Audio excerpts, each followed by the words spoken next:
Quick video to show a couple things on the fork disassembly. It's not step by step, but there's a lot in another video on steering head bearings. So just flying through this, loosen the top, the triple tree, disconnect speedometer cable, a castle nut, take out the axle, a tire, a fender, etc., and out comes the fork.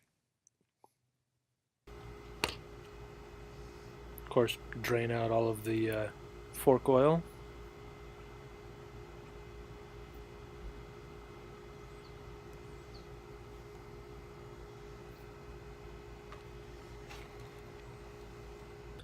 And take out the retainer ring. Kind of keep your thumb or a hand up on top of that when you bring it loose, because you never know. Some of these have the potential to pop up on you.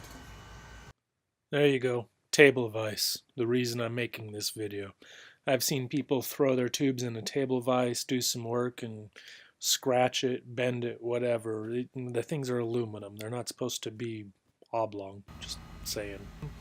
I've got pretty good friends, but they're busy and shamelessly selfish. So they're not really going to stop by and hold on to something for me while I'm working on this. They could care less. So this is my trick for doing things myself without using a vise, of course. So get yourself a board, any old board that's big enough. Drill some holes that match up to the holes on your fork tube. Put some bolts through there. Any old bolts that'll work. Maybe I picked ones that are a little too long for this, but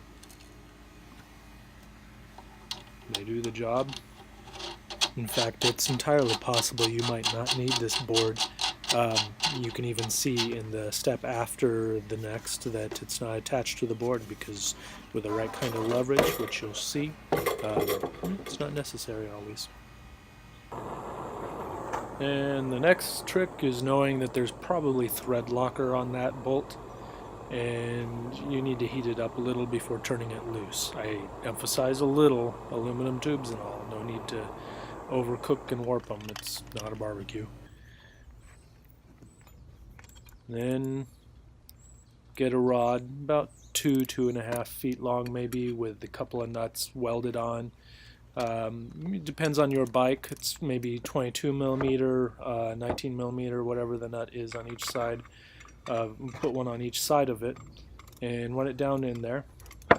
One end you want to fit into the damper rod to hold it in place, and the other you can put a ratchet on, basically, and the handle of that ratchet against the ground in the right side. That's where your leverage is, that if it's loose enough, you don't need the board to hold things in place. Sometimes you will, sometimes you won't. And get your Allen wrench. If it's still stuck, you might need a breaker bar and a Allen wrench socket to break it loose, but for me it was pretty easy on this one. Also, you can buy that tool to go in and hold the damper rod. I know xjforever.com has them. Once you pull it out, with a good little tug, There you go. all the guts. Don't forget there's a little spacer that might still be in there.